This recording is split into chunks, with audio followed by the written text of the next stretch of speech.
जय मसीह की प्रिय विश्वासी भाई एवं बहन, प्रभु यीशु का हम धन्यवाद करते हैं एक और सुंदर दिन के लिए, प्रभु के आनंद के लिए जो हमारे जीवन में पूरी भरपूरी के साथ प्रभु प्रतिदिन उड़ेलता है। चाहे आप अपने जीवन के दिन की शुरुआत प्रभु के साथ करना भूल के तक क्यों न जाएं, परमेश्वर अपने आनंद को हमें देना नहीं भूलता है। वो हमको ऐसा नहीं है कि हमने अगर पिछली रात प्रार्थना नहीं करके सोए, बाइबल नहीं पढ़ के सोए, तो आज सुबह परमेश्वर ज़रूर नाराज़ होगा। वो परमेश्वर नहीं हो सकता वो अगर ऐसे पेश आएगा तो। वो प्यार से ही पेश आता है, अपनी आशीष से ही पेश आता है। प्रभु यीशु का नम्र, शांत और आशीषों से भरा जीवन यही दिखाता है। आज का मेरा संदेश एक बहुत फेमस क्रिसमस के गीत से है। उसकी पहली लाइन के केवल 3 शब्दों से है, जहां है न झूला न खटोला। अपने सर रखने को प्यारे यीशु के लिए चरनी में तो थी, आसमान में सब सितारे देखते जाते, उसको छोटा यीशु खुदाबंद घास पर सोता है। न झूला न खटोला। दुनिया आज के ज़माने में जब हम देखें तो उस ज़माने में भी ऐसा नहीं कि कोई बच्चे के जन्म के समय से पहले उसके लिए तैयारी नहीं करते हैं। उसके लिए झूले की तैयारी करते हैं, खटोले की तैयारी करते हैं और अच्छे से अच्छा उसको पैदा होते ही माता-पिता, रिश्तेदार उसे देखना चाहते हैं, प्यार करना चाहते हैं और उपहारों की बौछार लगा देना चाहते हैं, कपड़े लेकर आते हैं। लेकिन प्रभु यीशु का जन्म इन सारे हलचल से बिल्कुल शांत और जैसे ये समझो कि किसी को पता ही नहीं कि यहाँ एक छोटा सा बालक भी जन्मा है। तो बालक के लिए जैसे दौड़ करके लोग नए कपड़े लाते हैं, एक झूला आता है, लेकिन इसके लिए ना झूला ना खटोला। तो क्या संदेश ये गीत हमको दे रहा है? वो बैलों की आवाज, वो चरनी में लेटा हुआ ये छोटा सा बालक, इतना तो लिखा है कि उसे कपड़ों में लपेटा, उसके स्वाडलिंग क्लोथ्स ही वाज रैप्ड इन। स्वर्गदूतों ने गडरियों को यही संदेश दिया, तुम एक बालक को कपड़े में लिपटा और चरनी में पड़ा हुआ या सोया हुआ पाओगे। तो पहली बात, न झूला न खटोला, ये यीशु के विनम्र जन्म की एक कथा है। There's the story of the humble birth of our Savior, who is the King of Kings, Lord of Lords, and God, Almighty God, who has created the entire universe, जिसने सारी दुनिया को बनाया, सारे विश्व को बनाया, जिसके सारा विश्व उसी का है, जिसके इशारे पर न जाने क्या क्या होने लगता है। लेकिन उसने ऐसी नम्रता को अपने ऊपर धारण किया, यहाँ तक कि इतना सिंपल जन्म, उनका जन्म भी बहुत साधारण, बहुत ही साधारण, एक बैलों के गौशाला या गायों की शाला कह सकते। गौशाला शब्द से गायों की शाला, जहाँ गायों को बांधा जाता है। बैल भी हो सकते हैं, दूसरे जानवर भी हो सकते हैं उस गौशाला में। तो उनके जन्म की नम्रता देखिए कि वो चरनी में लिटाया गया है।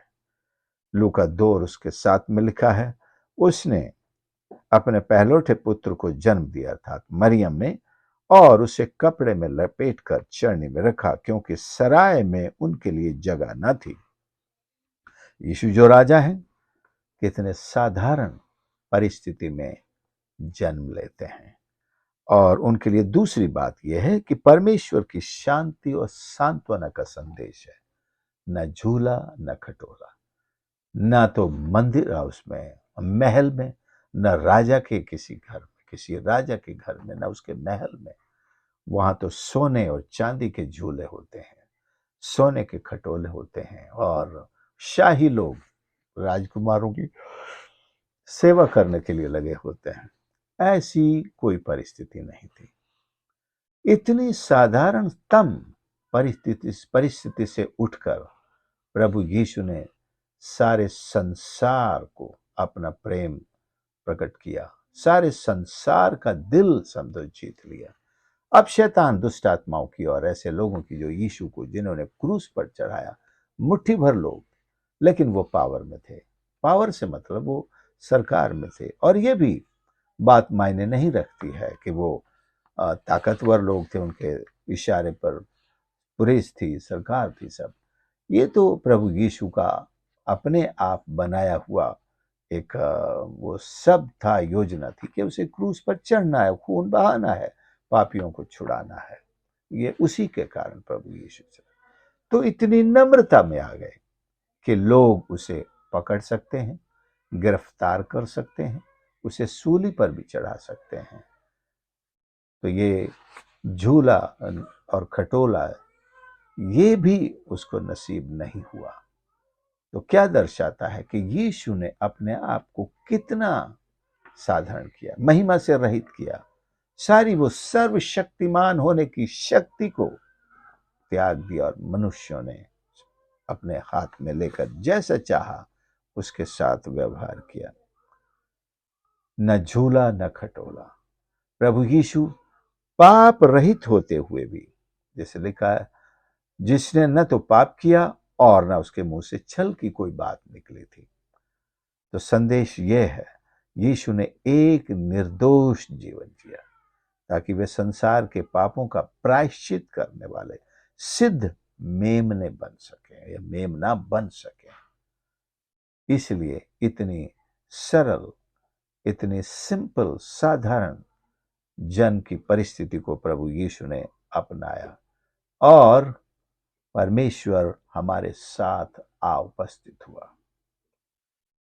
कहते हैं ये where you are born it will not matter, it doesn't matter आप किस परिस्थिति में पैदा हुए, लेकिन आप मरते किस परिस्थिति में हैं ये जरूर मायने रखता है।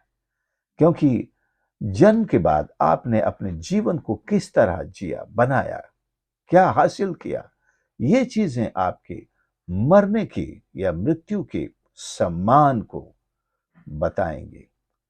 जैसे यशायाह में ही लिखा गया 53 में, मृत्यु के समय वो धनवान का संगी हुआ।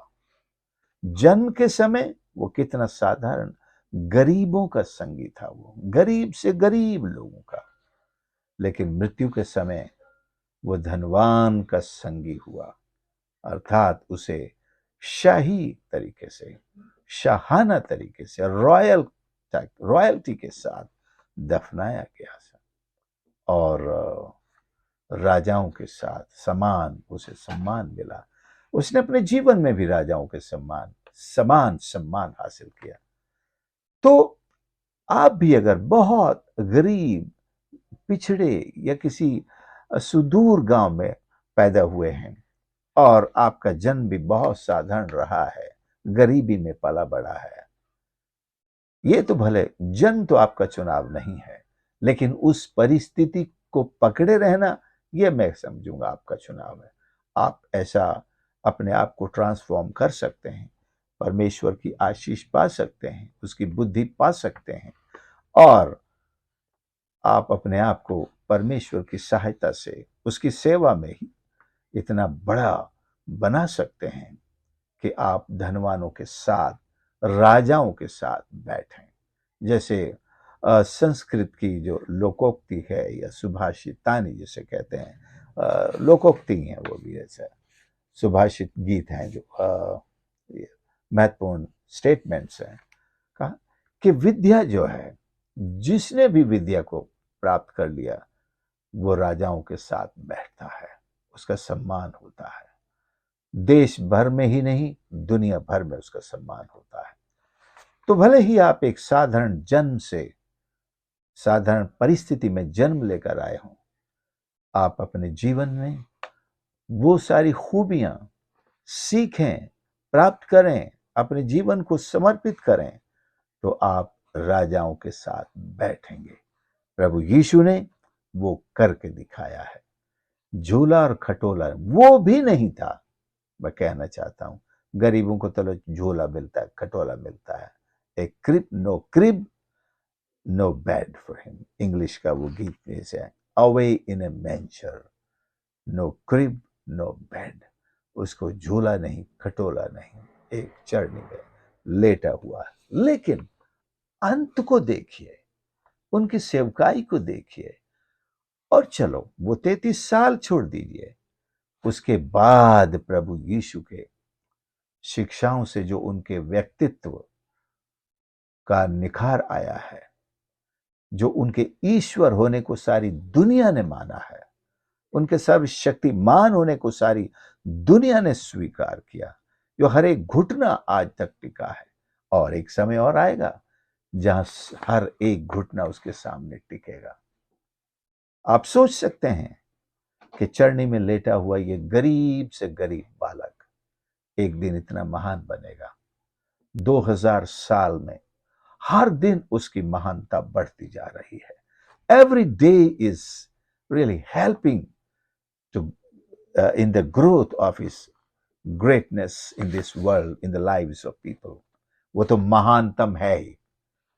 हम लेकिन ये दुनिया के लोग जो कुछ नहीं समझते, उसे कुछ नहीं मानते थे, वो भी उसे महान महान महान और समझने लगे, देखने लगे। उसकी महानता के नए नए रूप दुनिया देख रही है। और एक वो शुरुआत थी, न झूला न खटोला। मैं आपके जीवन को भी आज यहां प्रभु यीशु के उसी जीवन से तुलना करके देखता और बताता हूं, या देखना चाहता हूं कि यदि आपकी शुरुआत भी ऐसी है तो आप खुश हो जाइए। आपके सामने एक उदाहरण ही नहीं, एक ऐसी सामर्थ है जो आपको भी बड़ा बना सकती है, महान बना सकती है, महान उपलब्धि हासिल करने में पूरी मदद कर सकती है। वो स्वयं प्रभु यीशु है, क्योंकि वो इस मार्ग से स्वयं गुजरे हैं। और आखिर में बच्चों के लिए भी कहना चाहता हूं, बच्चों के लिए भी परमेश्वर का प्यार है। ऐसा कोई बच्चा जिसे जन्म लेते ही माता पिता ने माथा पीट लिया हो, अब इसका पालन कैसे करेंगे? हम तो पहले से गरीब हैं? हम तो पहले से, मतलब हमारी तो गूदड़ी में पहले से ही छेद है। अब ये बालक आ गया, इसको कहां से हम गूदड़ी ला कर दें? कुछ नहीं है। तो याद रखिए, प्रभु यीशु उसी गूदड़ी में एक लाल के रूप में लपेटे गए, और उसी गरीबी से उठकर उन्होंने दुनिया के एक बड़े परमेश्वर के मसीह होने का एक आदर्श दुनिया के सामने रखा है।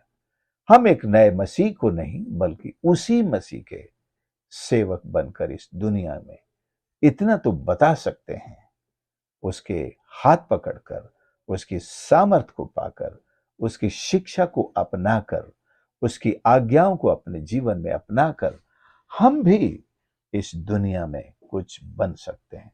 तो हर एक ऐसे बालक के लिए आशा है जो उन्हीं परिस्थितियों में पैदा हुआ है, या छोड़ दिया गया है, या आज भी संघर्ष कर रहा है। तो ध्यान करें उस चरने की तरफ। पहला ध्यान मैं कहूंगा उस चरनी की तरफ जहां इतने साधारण बालक ने एक राजाओं का भी आकर्षण बना। हेरोदेस देखना चाहता है, उसने बहुत सुना उसके बारे में। चमत्कार करता है, मुर्दे जिंदा करता है, उसके प्रवचन बड़े आलीशान होते हैं। वो देखना चाहता है उसको, और सारी दुनिया देखना चाहती थी। आज भी दुनिया देखना चाहती है। जो नहीं देखना चाहते हैं, आने वाले कल वो भी मजबूर हो जाएंगे। अगर वो उसे नहीं देखना चाहेंगे तो वो एक दिन जबरदस्ती देखेंगे, तब छाती पीटेंगे और रोएंगे, और अपने घुटने उसके सामने झुकाकर कहेंगे, हम पर दया कर, हे दाऊद की संतान, हम पर दया कर। लेकिन वो बड़ी देरी का समय होगा, अवसर नहीं होगा उन्हें तौबा करने का, कि उनकी तौबा स्वीकार की जाए। क्योंकि आज है वो दिन जो यहोवा ने बनाया, कि हम उसे अपना उद्धारकर्ता स्वीकार कर लें। तो न सिर्फ छोटे बच्चों के लिए एक बड़ी आशा का केंद्र है ये चरनी, कि इस चरनी में जन्मा, इस चरनी में लेटा, आज वो कितना बड़ा एक हस्ती है, एक व्यक्तित्व है, सर्वशक्तिमान है और सर्वव्यापी है। परमेश्वर हमारे साथ सर्वव्यापी है और सबका पालनहार है, सबका चंगा करने वाला है, सबका तारणहार है। तो परमेश्वर हमारे लिए वो सामर्थ रखता है। ये चरनी मेरी आशीष है, ये चरनी मेरा दिल हो जाए और यीशु इस दिल में न सिर्फ लेटने पाए, विश्राम करे और जैसा उसने कहा मैं भीतर आकर उसके साथ भोजन करूंगा। प्रभु मेरे साथ वो स्वर्गीय भोजन करे और मेरे दिल की, मन की चरनी में जन्म लेकर के मुझे आशीषित करे। मैं तो बड़ा खुश नसीब हूं कि मैंने आज से 40-41 साल पहले उसे अपने दिल की जर्नी में स्वीकार किया, उसने जन्म लिया और तब से मैं उसके साथ आनंद में आनंदित होता हुआ उसमें बना हूं, आगे बढ़ता हूं, उसकी सेवा करता हूं, उसी का जय जयकार करता हूं। प्रियो, क्या आपने उसे अपने मन की चरनी में जगह दी है? दुनिया में उसके लिए झूला नहीं, खटोला नहीं, लेकिन उसको चाहिए भी नहीं, उसे आपकी मन की चरनी चाहिए, आपका हृदय चाहिए। वहां रहकर वो आपके जीवन से दुनिया को आशीषित करना चाहता है, दुनिया से बात करना चाहता है, दुनिया को मार्ग दिखाना चाहता है, दुनिया को अनंत जीवन देना चाहता है। कहना चाहता है कि मैं ही जीवन हूं, मैं ही मार्ग हूं, मेरे पास आओ, मैं तुम्हें विश्राम दूंगा। परमेश्वर हमारी सहायता करे। प्यारे प्रभु, हमारे परमेश्वर, हम धन्यवाद करते हैं आपके इस पवित्र वचन के लिए।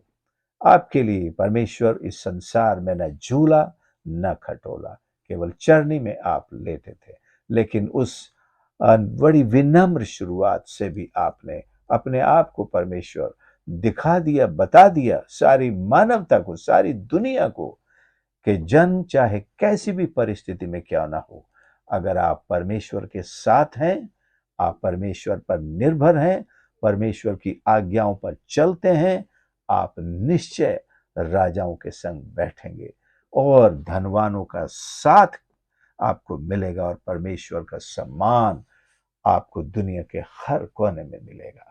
परमेश्वर हमारी सहायता और मदद करे। धन्यवाद के साथ ये प्रार्थना अपने उद्धारकर्ता प्रभु यीशु के नाम से मांगते हैं, आमीन। प्रभु आप सबको आशीष करे। आपने इस इस संदेश को सुना है, जरूर और मित्रों के साथ भी शेयर करें, परिवारजनों के साथ भी शेयर करें। और यदि आप हमारे इस चैनल पर नए हैं तो जाने से पहले सब्सक्राइब जरूर कर लें, ताकि हमारा हर नया संदेश आप तक पहुंच सके। और आप बेल आइकन को भी दबा सकते हैं, ताकि जैसे संदेश अपलोड होता है आपके मोबाइल में घंटी बजेगी, आपको पता चलेगा कि नया संदेश आया है। प्रभु आप सबको आशीष करे। God bless you.